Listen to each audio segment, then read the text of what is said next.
વેપારી બેંકના કાર્ય મુખ્ય કાર્યોમાં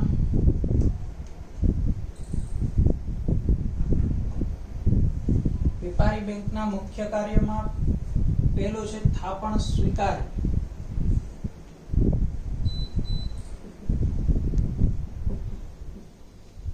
થાપણ સ્વીકારવાનું કાર્ય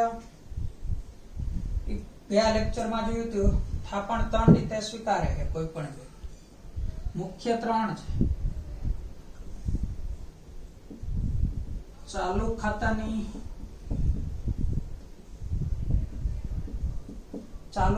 થાપણ,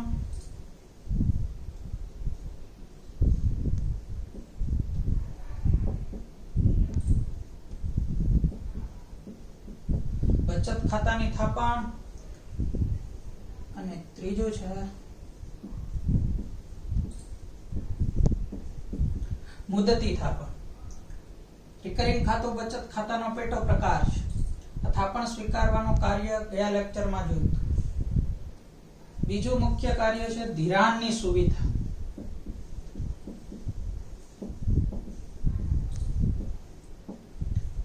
વેપારી બેંકો જે થાપણ સ્વીકાર્યું હોય કૃષિ, ઉદ્યોગ, સેવા ક્ષેત્ર માટે ધિરાણ પૂરું પાડે છે. ધિરાણની સુવિધા લોકોની જે થાપણ સ્વીકારી એ ધિરાણ વિવિધ હેતુ માટે, કૃષિના વિકાસ માટે, ઉદ્યોગોના વિકાસ માટે, સેવા ક્ષેત્રના વિકાસ માટે ધિરાણ આપે છે.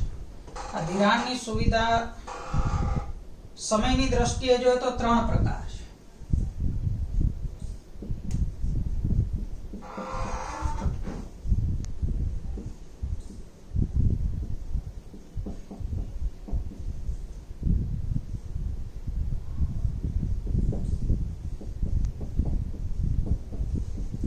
ટૂંકા ગાળાનું ધિરાણ, મધ્યમ ગાળાનું ધિરાણ અને લાંબા ગાળાનું. ટૂંકા ગાળાના ધિરાણનો સમય છે 1 વર્ષ સુધી. મધ્યમ ગાળાના ધિરાણનો સમય છે 1 થી 5 વર્ષ અને લાંબા ગાળાનું ધિરાણ છે 5 વર્ષથી 15 વર્ષ સુધી. સમયની દ્રષ્ટિએ ધિરાણના 3 પ્રકાર પાડી શકાય: ટૂંકા ગાળાનું, મધ્યમ ગાળાનું અને લાંબા ગાળાનું. ટૂંકા ગાળાનું ધિરાણ 1 વર્ષ સુધીનું, મધ્યમ ગાળાનું ધિરાણ 1 થી 5 વર્ષ સુધી અને લાંબા ગાળાનું ધિરાણ 5 થી 15 વર્ષ સુધી. વેપારી બેંક ધિરાણની સુવિધા કૃષિ, ઉદ્યોગ, સેવા ક્ષેત્ર માટે આવા વિવિધ સમયગાળા માટે ધિરાણ આપતી હોય છે.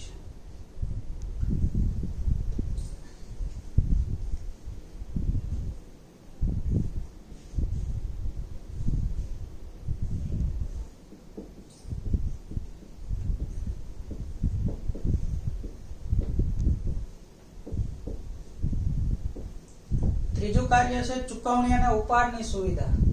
થાપણદારોને નાણાં સરળતાથી મળી રહે એ માટે વેપારી બેંકો છે એ ચુકવણી અને ઉપાડની સુવિધા આપે છે, જેમાં ચેક, ઓવરડ્રાફ્ટ,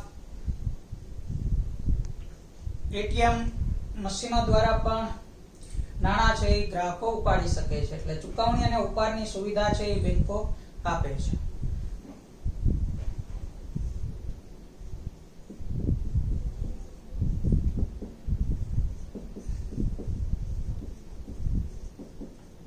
આ ઉપરાંત મુખ્ય કાર્યમાં આવે આંતર બેન્કિંગ વ્યવહાર કરવા. એક બેંક છે એ બીજી બેંકને લાંબા કે ટૂંકા ગાળા માટે ધિરાણ કરતી હોય છે. જો ટૂંકા ગાળાનું ધિરાણ મધ્યસ્થ બેંક છે એ એક બેંકને બીજી બેંક ટૂંકા ગાળાનું ધિરાણ મધ્યસ્થ બેંક મારફત આપે તો એને કોલ મની કહે છે. અને આ ટૂંકા ગાળાનું જે ધિરાણ મધ્યસ્થ બેંક દ્વારા આપ્યું હોય એના ઉપર જે વ્યાજ વસૂલે એને કોલ મની રેટ કહે છે.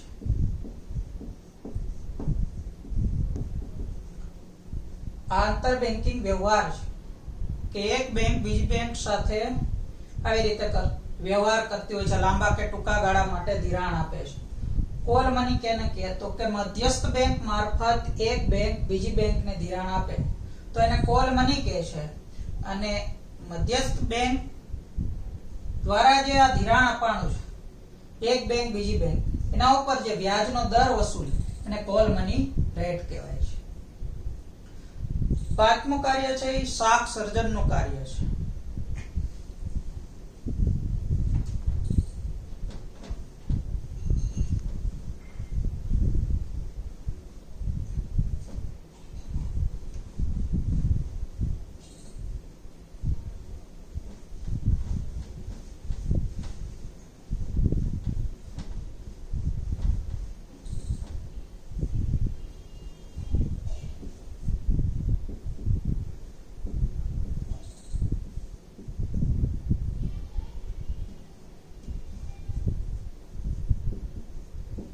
શાક સર્જનનું કાર્ય. વેપારી બેંકો છે એ લોકો પાસેથી જે મૂળ થાપણો આવી હોય એના ઉપરથી અનેક ગણું નાણું સર્જે એ શાક સર્જનનું કાર્ય ગણી શકાય. માની લો કે શાક સર્જન કેવી રીતે વેપારી બેંકો કરે છે કે માની લો કે લોકો પાસેથી બેંકમાં 1000 રૂપિયાની થાપણ આવી. બેંકના નિયમ મુજબ આ 1000 રૂપિયાનું ધિરાણ ન કરી શકાય. અમુક ટકા રકમ છે એ અનામત રાખવાની હોય છે ને CRR કે છે.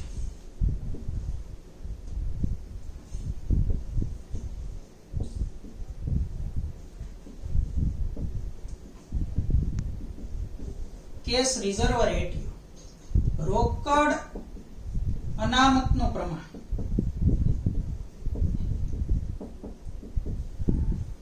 વેપારી બેંકો માની લો કે 10% રોકડ અનામતનું પ્રમાણ છે. CRR 10% છે અને લોકો પાસેથી જે થાપણ આવી છે આ 1000 રૂપિયા જે થાપણ છે એના 10% રોકડ સ્વરૂપે અનામત રાખે. માની લો કે 1000 ના 10% એટલે 100 રૂપિયા, તો 900 રૂપિયા છે. જો અર્થતંત્રમાં માની લો કે એક જ બેંક હોય તો આ 900 રૂપિયા છે એ બેંકો છે એ ફરી વખત ધિરાણ કરી શકે. હવે આ 900 રૂપિયા ધિરાણ થયું એ અર્થતંત્રમાં 900 રૂપિયા ખર્ચ થઈને ફરી આવકનું સર્જન કરે તો બેંકમાં નવી થાપણ તરીકે ફરી 900 રૂપિયા આવે. હવે આ 900 રૂપિયામાંથી 10% અનામત રાખી 90 રૂપિયા, તો 810 રૂપિયાનું ફરી વખત ધિરાણ કરી શકે.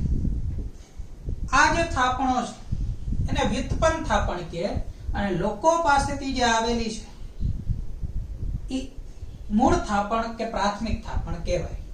આ બેંકોએ સર્જેલી થાપણ છે. આના ઉપરથી બેંકો અર્થતંત્રમાં નાણાંની માંગને અનુરૂપ નાણાંનો પુરવઠો રહે એ માટે શાક સર્જનનું કાર્ય કરતી હોય છે. એના દ્વારા અર્થતંત્રમાં નાણાંનો પુરવઠો વધારી શકાય. આ જ બાબત કોષ્ટક સ્વરૂપે મૂકીએ તો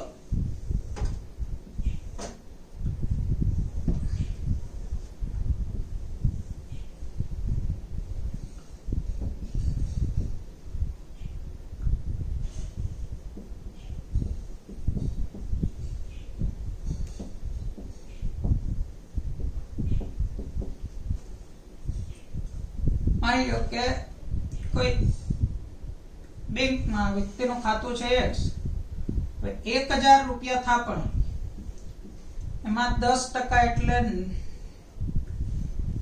100 રૂપિયા, તો 900 રૂપિયા નવું ધિરાણ થયું. આ જ 900 રૂપિયા વળી થાપણનું રૂપ ધારણ કરશે એટલે એના 10% એટલે 90 રૂપિયા, તો 810 રૂપિયાનું ફરી વખત નવું ધિરાણ કરી શકાય. આમાં પ્રક્રિયા ચાલુ રહે.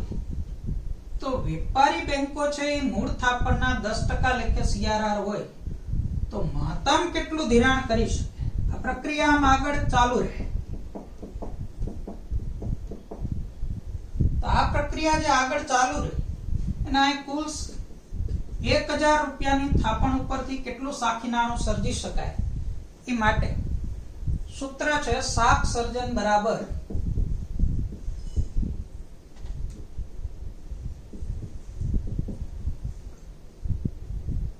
પ્રાથમિક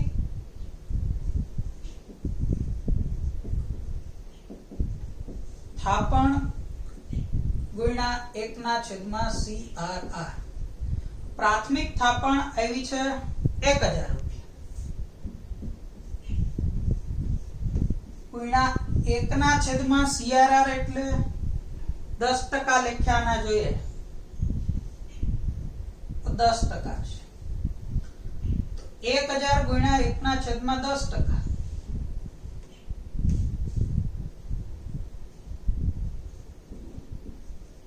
10,000 રૂપિયા સાખી નાણાંનું સર્જન થઈ શકે. આમ વેપારી બેંકો છે એ અર્થતંત્રમાં નાણાંની માંગને અનુરૂપ નાણાંનો પુરવઠો રહે એ માટે નાણાંનો પુરવઠો વધારવા માટે શાખ સર્જનનું મહત્વનું કાર્ય કરે છે. ફરી વખત રિપીટ કરી દઉં. શાખ સર્જન તો કે બેન્કિંગ વ્યવસ્થામાં પ્રાથમિક થાપણો ઉપરથી સાખી નાણું સર્જન કરવાની પ્રક્રિયાને શાખ સર્જનનું કાર્ય કહી શકાય. શાખ સર્જન બેંકો છે આવી રીતે કરતી હોય છે જેના દ્વારા અર્થતંત્રમાં નાણાંની માંગને અનુરૂપ નાણાંનો પુરવઠો રહી શકે એ માટે બેંકો છે એ શાખ સર્જનનો આવી રીતે કાર્ય કરતી હોય છે. એક ઉદાહરણ લીધું આપણે કે અર્થતંત્રમાં માની લો કે એક જ બેંક છે તો પ્રાથમિક થાપણ છે 1000 રૂપિયા લોકો પાસેથી આવી મૂળ થાપણ બેંકના નિયમ મુજબ અમુક ટકા રકમ CRR તરીકે રાખવી પડે. બેંક છે અર્થતંત્રની જરૂરિયાત મુજબ આ CRR ના પ્રમાણમાં ફેરફાર કરી શકતી હોય છે.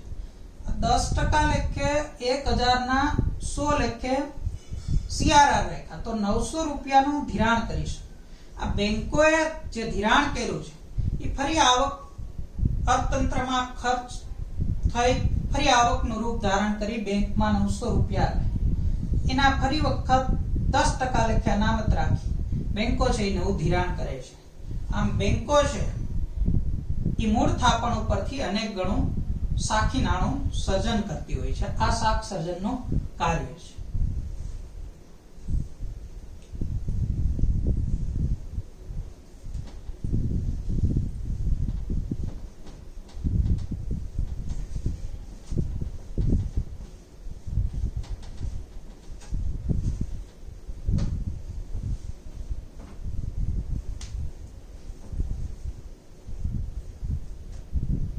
હવે વેપારી બેંકના ગૌણ કાર્ય.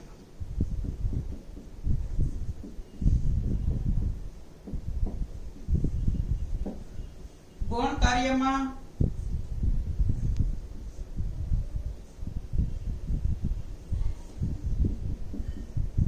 ગ્રાહકોના એજન્ટ તરીકે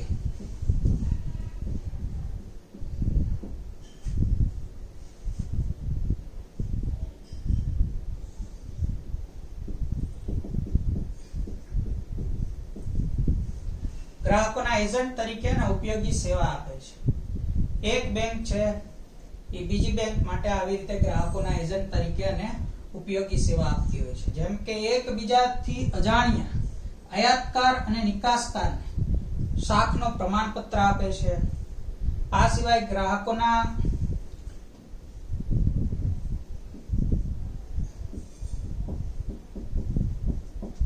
શાખનું પ્રમાણપત્ર એકબીજાથી અજાણ્યા એવા આયાતકાર અને નિકાસકારને શાખ એટલે કે આયાતકાર અને નિકાસકારને નાણાંની લેતી દેતીમાં શાખ કેવી છે એ બેંકો છે એ શાખનું પ્રમાણપત્ર આપતી હોય છે.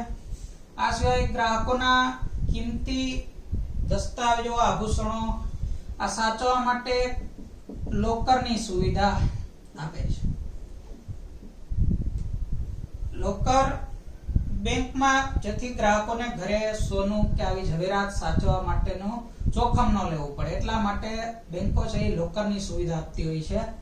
ગ્રાહકોના એજન્ટ તરીકે જેમ કે ગ્રાહકોના ઘણી વખત કરવેરાના ચલણ ભરી આપે છે. આવા અનેક ગ્રાહકોના કાર્ય કરતી હોય છે. ગ્રાહક વતી એ ઉપયોગી સેવા આપે છે.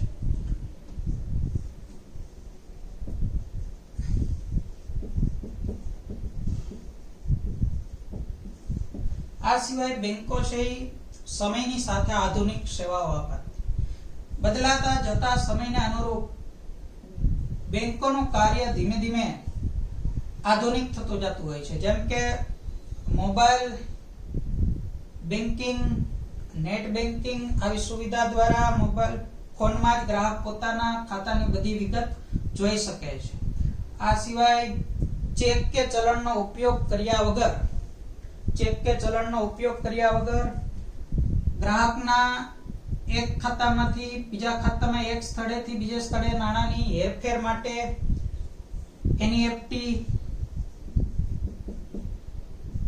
આરટીજીએસ આવી સુવિધાઓ પૂરી પાડે છે. નેશનલ ઇલેક્ટ્રોનિક ફંડ ટ્રાન્સફર અને રિયલ ટાઈમ ગ્રોસ સેટલમેન્ટ આવી સુવિધા આપે છે.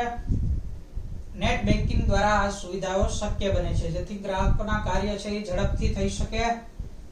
આ સિવાય શેર, ડિબેન્ચર જેવી જામીનગીરીઓ ભૌતિક સ્વરૂપે ગ્રાહકોએ સાચવવી ન પડે એ માટે ડીમેટ ખાતાની સુવિધા આપે છે. ડીમટીરિયલાઇઝ્ડ એકાઉન્ટ આવી સુવિધાઓ આધુનિક સુવિધા ગ્રાહકોને બેંકો પૂરી પાડતી હોય છે. આ વેપારી બેંકના આટલા કાર્યો છે.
વેપારી બેંકના કાર્યમાં મુખ્ય કાર્ય અને ગૌણ કાર્યમાં ફરી વખત ટૂંકમાં કીધું. થાપણ સ્વીકારવી. આ બેંકો છે એ લોકોની રોકડ છે એ થાપણ તરીકે સ્વીકારે છે. એ જ થાપણનો વિવિધ હેતુસર ધિરાણ કરે છે, જેથી દેશમાં અર્થતંત્રમાં આ સિવાય વધારાના નાણાંનું બેંકો અન્ય કોઈ જગ્યાએ રોકાણ કરે છે, જેથી લોકોને જેણે નાણાં મૂકેલા છે એને વ્યાજ મળે અને જેને જરૂરિયાત છે ને ઉદ્યોગ, કૃષિ, સેવા ક્ષેત્ર માટે ધિરાણ મળી રહે. થાપણદારો છે નાણાંનો ઉપાડ કરી શકે એ માટે બેંકો છે ઉપાડ અને ચૂકવણીની સુવિધા આપે છે. આંતર બેન્કિંગ વ્યવહાર એટલે એક બેંક બીજી બેંક સાથે જે નાણાંની લેતી દેતી કરે છે, આંતર બેન્કિંગ વ્યવહાર. ત્યાં એમાં કોલ મની અને કોલ મની રેટ. શાખ સર્જનનું કાર્ય એટલે ટૂંકમાં કહીએ તો પ્રાથમિક થાપણો પરથી બેન્કિંગ વ્યવસ્થામાં બેંકો છે અનેક ગણું નાણું સર્જે છે ને શાખ સર્જન કહે છે. અર્થતંત્રમાં નાણાંની માંગ અને નાણાં પુરવઠો બે અનુરૂપ રહે એ માટે બેંકો છે એ શાખ સર્જનનું કાર્ય કરતી હોય છે, જેથી અર્થતંત્રમાં નાણાંની સંતુલન જળવાઈ રહે. ગૌણ કાર્યમાં ગ્રાહકના એજન્ટ તરીકે અને ઉપયોગી સેવા આપે છે. આધુનિક સુવિધામાં ડીમેટ ખાતું, પછી ઇલેક્ટ્રોનિક સ્વરૂપે નાણાંની લેતી દેતી માટે એનઈએફટી, આરટીજીએસ. આ સિવાય વિવિધ બિલો ભરી આપવાનું, શોપિંગ માટે પણ બેંકો મદદરૂપ, ખરીદી માટે મદદરૂપ બને છે. આ વેપારી બેંકના મુખ્ય કાર્ય અને ગૌણ કાર્ય. કરી દઈશ.